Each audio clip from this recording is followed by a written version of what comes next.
Masjid Raya Islamic Center Provinsi Jawa Timur, seluruh jamaah hadirin yang insyaallah dimuliakan Allah Subhanahu wa taala. Pertama dan utama dan sangat penting selalu kita ingatkan bersama agar hidup yang sekali dan sesaat dan tidak lama untuk senantiasa memupuk keimanan kita, memperkokoh akidah kita, menyempurnakan keislaman kita dalam bahasa Al-Quran sebagai Islam yang kafah, juga menjadikan pola kehidupan kita, karakteristik kita dilandasi dengan akhlakul karimah dalam kehidupan kita.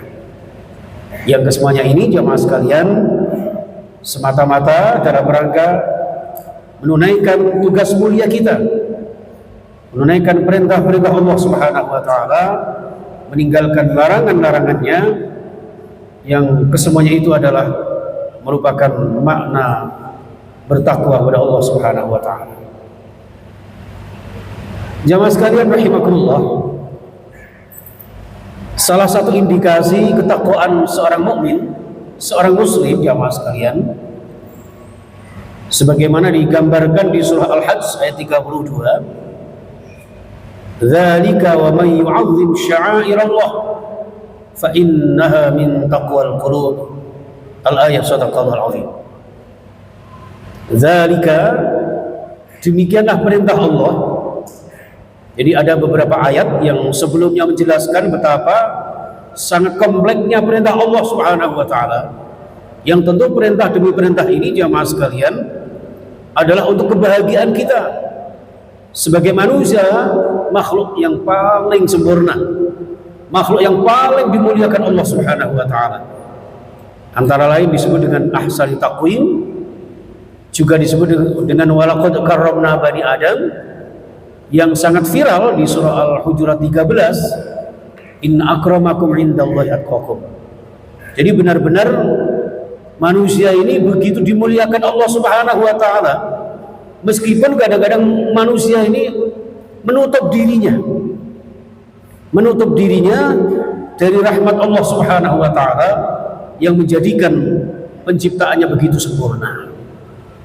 Nah, jamaah sekalian rahimakumullah, dzalika, demikianlah perintah Allah Subhanahu wa taala itu ternyata wa may yu'azzim, pada akhirnya endingnya jamaah sekalian, wa may yu'azzim, dan barang siapa yang mengagungkan sya'airallah, syiar-syiar agama Allah, fa innaha min taqwal qulub, maka sesungguhnya orang yang mensyiarkan simbol-simbol agama Allah, mengagungkan syiar-syiar Allah, syiar-syiar dinullah, akan muncul, akan timbul, akan wujudkan hati yang bertakwa kepada Allah Subhanahu wa taala.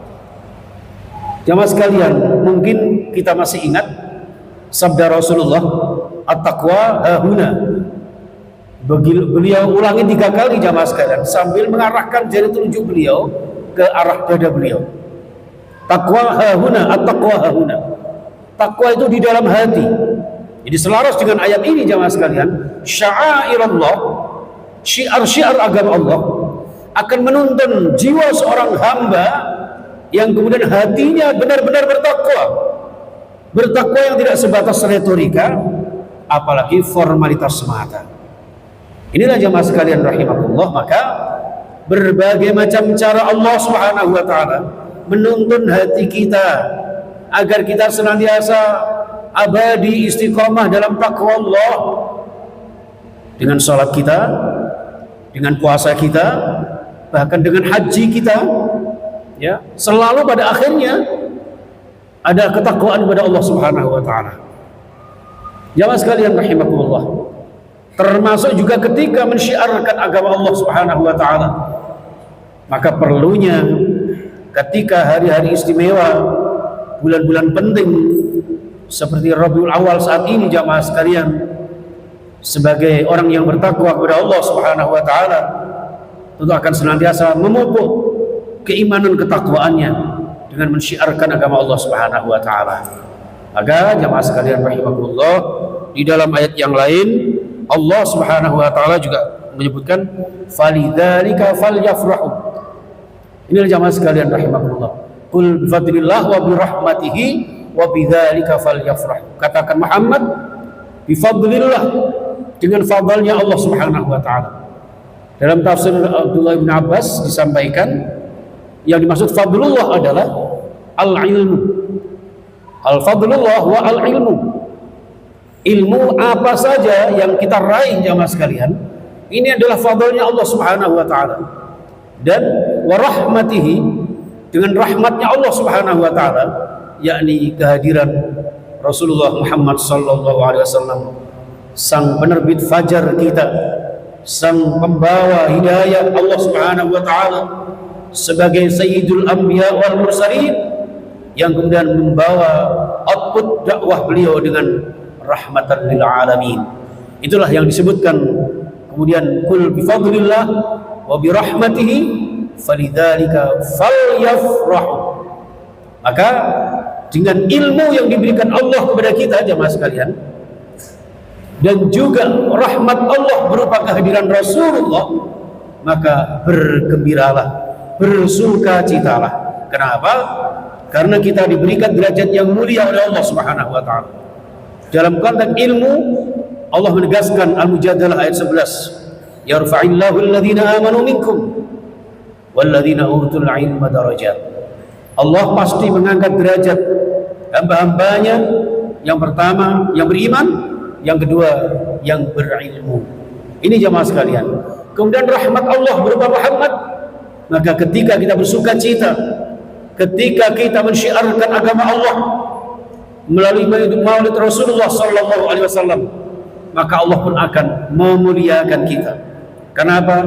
Karena di dalam peringatan Maulidur Rasul ada beberapa pesan indah yang tersirat, sehingga diharapkan dengan peringatan demi peringatan ini tidak sekedar rutinitas belaka.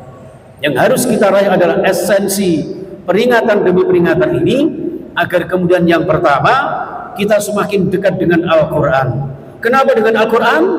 karena mukjizat terbesarnya Rasulullah adalah Al-Quran. Konotasinya jamaah sekalian, ketika panjenengan semakin dekat dengan Al-Quran, maka Allah pun akan memberikan mukjizat terbesar Rasulullah kepada panjenengan.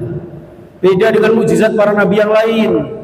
Mungkin kita mendengar kisahnya Nabi Musa, mendengar kisahnya Nabi Isa, Nabi Nuh, Nabi Ibrahim, yang notabene mereka memiliki mukjizat-mukjizat yang luar biasa. Namun ternyata mukjizat itu hanya dimiliki dan bisa dilakukan oleh beliau sendiri. Berbeda dengan mukjizat Rasulullah sallallahu alaihi wasallam yang walaupun begitu banyaknya mukjizat tersebut, ternyata yang terbesar, yang paling mulia, yang paling dahsyat, paling agung adalah mukjizat Al-Quran. Dan hebatnya lagi jamaah sekalian, mukjizat yang terbesar ini ternyata boleh bahkan wajib dipelajari oleh umatnya. Maka jamaah sekalian rahimakumullah, ketika panjenengan ingin mewujudkan izzul Islam wal muslimin, kejayaan Islam dan kaum muslimin, kembalilah kepada Al-Quran. Mencontoh Rasulullah, meneladani Rasulullah, memperingati Mauludur Rasulullah adalah dengan cara semakin dekat dengan Al-Quran. Yang kedua jamaah sekalian, ketika panjenengan sudah mengal-Qurankan masyarakat, memasyarakatkan Al-Quran, ingat bahwa di dalam Al-Quran ada beberapa kisah, termasuk kisah Rasulullah Sallallahu Alaihi Wasallam, secara spesifik dan detail. Kemudian kisah Rasulullah ini termaktub di dalam beberapa kitab, ada Sirah Nabawiyah, ada Dibaiyah dan lain sebagainya, yang kemudian menggambarkan bahwa mengagungkan syiar Allah di bulan Rabiul Awal ini jamaah sekalian, yaitu mari kita semakin dekat dengan Rasulullah. Caranya bagaimana jamaah? Dengan kita mengetahui kisah-kisahnya, pola hidup beliau, mengidolakan beliau, kita tanamkan idola-idola terhadap Rasulullah dan para sahabat salafus sholihin kepada putra-putri kita, sebelum mereka didahului oleh idola-idola selain dengan orang-orang yang mulia di sisi Allah Subhanahu wa taala. Agar apa?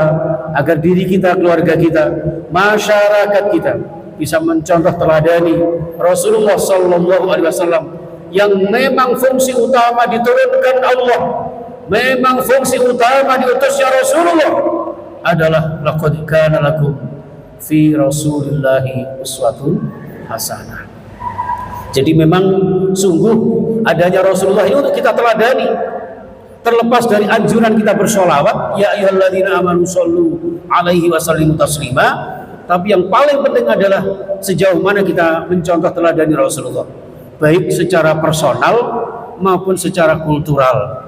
Bahkan kita contoh teladani Rasulullah baik secara ritual, soleh secara sosial, bahkan soleh di dalam kultural, sehingga sangat menghargai kearifan lokal. Jamaah sekalian, seperti kita ketahui Rasulullah ketika di Yasrib yang pada akhirnya disebut dengan Madinah. Kenapa disebut Madinah? Karena Madinah, Yasrib adalah merupakan kota madani yang menerima semua aliran, semua kepercayaan, semua agama, semua latar belakang manusia dan bangsa, yang kemudian diabadikan di dalam Al-Quran bahwa Rasulullah diutus dengan lisairil ummah, untuk seluruh umat, bukan umat tertentu. Ini menggambarkan betapa Rasulullah, dengan apalagi dengan adanya piagam Madinah, perjanjian Hudaybiyah, betapa Rasulullah pertama yang meletakkan kebijakan, keputusan presiden ala Rasulullah sallallahu alaihi wasallam untuk agar kita saling menghargai, saling toleransi, yang ketika dalam konteks beragama memiliki garis tegas, lakum dinukum waliyadin, yang ketika berbeda sesama agama, sesama muslim, yang mungkin teknis ibadah kita tidak sama, ada kalimat yang begitu indah, lana a'maluna walakum a'malukum. Dengan demikian jamaah sekalian rahimakumullah, maka kita akan saling menghormati, saling menyayangi. Bukankah Allah Subhanahu wa taala menegaskan irhamu man fil ardi yarhamkum man fis sama. Hadis tersebut menggambarkan agar kita di muka bumi hidup yang sekali ini jamaah sekalian, kita dasari saling toleransi, saling menyayangi, tidak saling membenci.